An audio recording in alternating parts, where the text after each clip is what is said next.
This is my brother, Kirk Andrew Murphy, right here.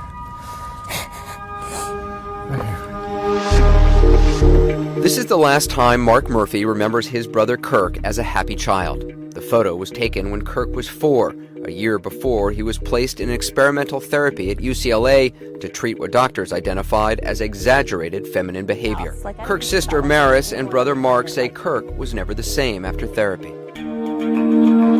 In 1970, Kirk Murphy was a smart, outgoing 5-year-old growing up near Los Angeles. His mother, K.T. Murphy, however, was worried about him. Well, I was becoming a little concerned about playing with the girls' toys and stroking the hair, you know, the long hair and stuff. I was seeing effeminate mannerisms that bothered me because I wanted Kirk to grow up and have a normal life. Mrs. Murphy says she saw psychologists on a local TV program talking about behavior like Kirk's. The psychologist was recruiting young boys for a government-funded program at UCLA, part of which was designed to reverse perceived feminine behavior, what one doctor involved with the program later called sissy boy syndrome. Him being the expert, I thought, well, maybe I should go ahead and take Kirk in. For nearly a year, Kirk was treated at UCLA, mainly by a man named George Riekers. Riekers was a doctoral student at the time, but went on to become a founding member of the Family Research Council, which lobbies against gay marriage, adoption, and laws that seek to protect the rights of gays and lesbians. Riekers has also been a prominent proponent of the belief homosexuality can be prevented. To treat Kirk's so-called sissy behavior, he was repeatedly placed in a room with 2 tables. He was observed through a one-way window. He was given toys to play with and could choose between traditionally masculine ones like plastic knives and guns or feminine toys like dolls and a play crib. Kirk's mother would be brought into the room and told to ignore him when he played with feminine toys or clothes and compliment him when he played with masculine ones. In a case study he wrote, George Riekers noted that when Kirk's mother ignored him, he would beg for attention from her, crying, but Mrs. Murphy was told to continue to ignore him. The experimental therapy even continued outside UCLA. In Kirk's home, his parents were told to use poker chips as a system of reward and punishment to make Kirk act more masculine. Do you remember these chips? Yes, I do. My parents added me to it just so they could reinforce to my brother that, you know, Big Brother's doing it too, so everything's okay. These are the actual chips? Yes, Those are the actual real chips. So blue chips were for masculine behavior? Yes. And the red chips were a penalty Yes. for feminine behavior? Yes. So if Kirk played with one of your dolls, he would get a red chip? Yes. According to George Riekers' case study, the red chips resulted in physical punishment by spanking from the father.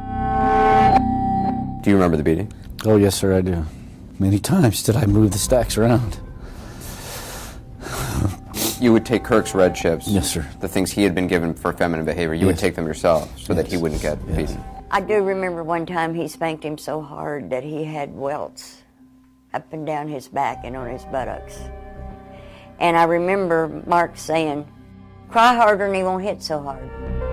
According to Kirk's brother and sister, his outgoing personality changed. He actually ate his lunch in the boys' bathroom, where he didn't have to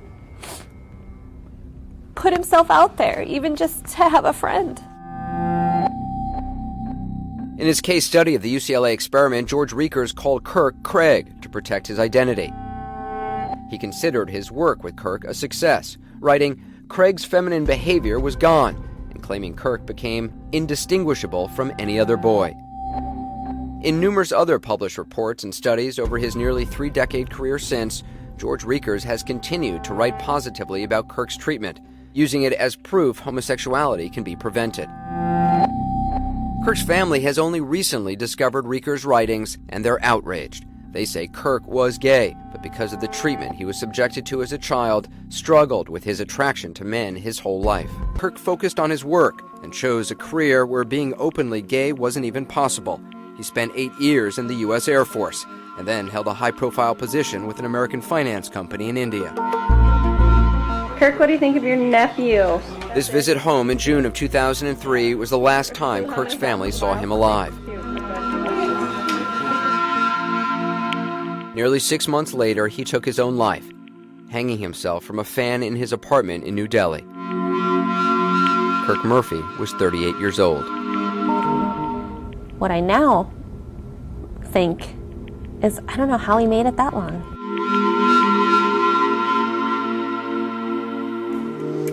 Of course, the actual reason someone commits suicide is difficult, if not impossible, to know. Kirk's family's allegations that George Reeker's therapy caused Kirk to take his own life are just that, allegations. I'm Richard with CNN. I'd like to talk to you about your therapy that you did with Craig. George Reekers didn't respond to CNN's repeated request for an interview, so our producers tracked him down in Florida to ask him about the Murphy family's allegations. Would you just talk to us for a second about your therapy with the patient named Craig? It's published. We've interviewed Craig's family recently. They say that the therapy you did with him as a child led directly to his suicide as an adult. What do you say about that? I didn't know that. That's too bad. Reekers pointed out that his work with Kirk took place decades before his suicide. That's a long time ago. You have a hypothesis that a positive treatment back in the 1970s had something to do with something happening decades later. That hypothesis would need a lot of scientific investigation to see if it's valid.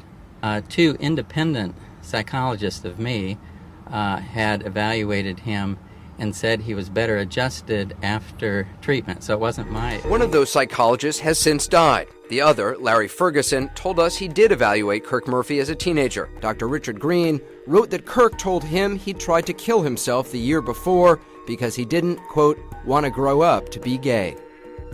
Reekers insists the therapy was intended to help Kirk and his parents. George Reekers has had a nearly 3-decade career as a champion of the anti-gay movement. In addition to being a founding member of the Family Research Council, he was also a board member of the National Association for Research and Therapy of Homosexuality, or NARTH, an organization whose members attempt to treat those who struggle with what they call unwanted homosexuality. Just last year, however, in a surprising twist, George Reekers' days as a prominent anti-gay activist abruptly ended. Reekers was caught with a young male escort he'd hired to accompany him on a trip to Europe. This photograph was taken of them in the airport in Miami. Reekers says he's not gay and denies any sexual contact with the escort. He says he hired him to help him carry his luggage. Reekers resigned from NARTH after the scandal, and the Family Research Council said in a statement they haven't had contact with him in over a decade. Reekers' reputation among those who oppose homosexuality may be tarnished, but his research is still being cited. In this book, he co-authored Handbook of Therapy for Unwanted Homosexual Attractions. He continues to cite his work with Kirk, whom he calls Craig, as a success. The book was published in 2009, 6 years after Kirk Murphy took his own life. The research has a postscript to it that needs to be added. And that is to acknowledge that Kirk Andrew Murphy was Craig, and he was gay, and he committed suicide. What do you want people to remember about Kirk, to know about Kirk? That this was a little boy who deserved protection, respect, and unconditional love. And I don't want him to be remembered as a science experiment.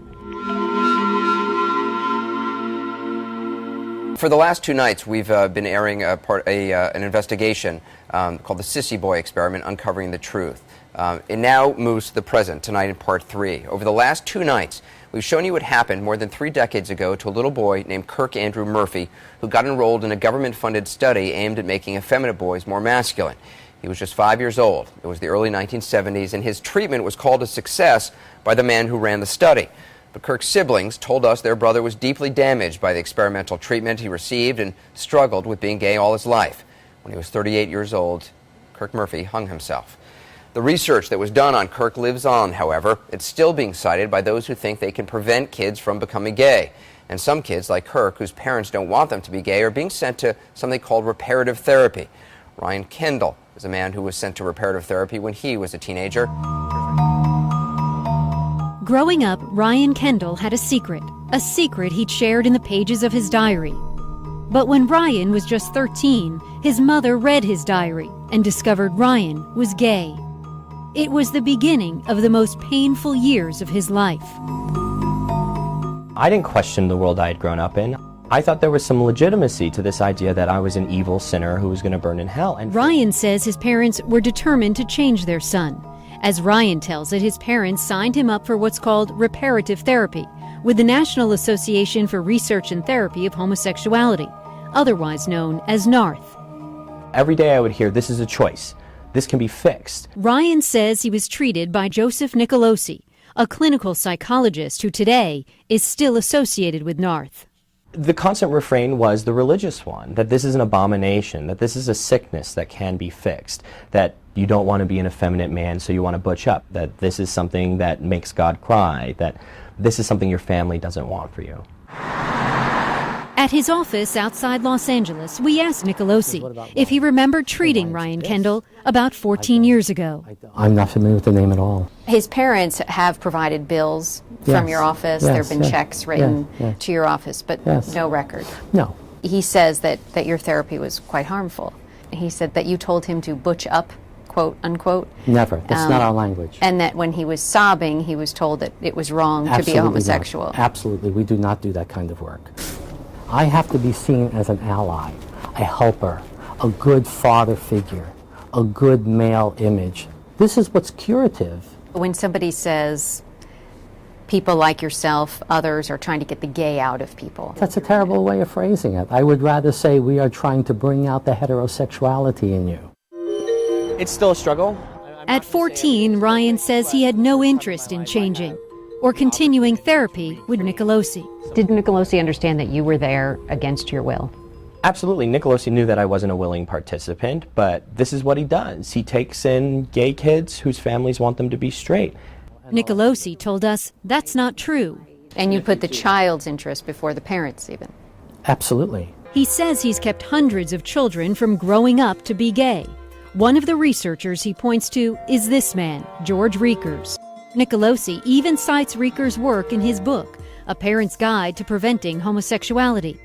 He uses Riekers' therapy with a feminine boy as evidence that therapy can keep children from growing up to be gay.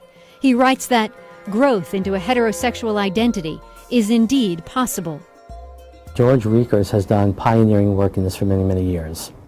What Nicolosi didn't know until our interview was that the young boy he cites as a success story, whose real name is Kirk Murphy, struggled with being gay his entire life.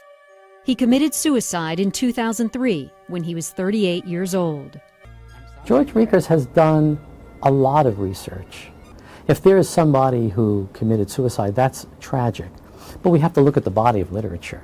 That's what we're relying on. Nicolosi claims science supports the idea that people are not born gay. We say that homosexuality is an adaptation to an emotional breach with the parents, primarily parents of the same sex. So for the boy, it's an emotional breach, a failure to bond with the father. Dr. Joseph Nicolosi simply makes things up when it comes to science. Wayne Besson is an advocate for gay equality with the organization Truth Wins Out. He says a person who is a gay man is a distant father and isn't good at sports. I, for example, was an all-city basketball player in high school and I'm incredibly close to my father. The American Psychiatric Association opposes reparative therapy. The group's position statement says the potential risks are great, including depression, anxiety, and self-destructive behavior. Every day I deal with people who have been harmed, who are survivors of these groups that try to say they can pray away the gay and change people from gay to straight. And I can tell you, it's incredibly destructive. It harms people at a very deep level. What they did hurt me. It tore apart my family. It led me to periods of homelessness, to drug abuse, to spending a decade of my life wanting to kill myself. It led to so much pain and struggle, and I want them to know that what they do hurts people, it hurts children, it has no basis in fact. This is unfair to have these accusations put to me like this. I'm not familiar with the case. What happened to me is not something that goes away. I don't get that decade of my life back. And I don't get my family back. And I will live with the damage that these individuals did for the rest of my life.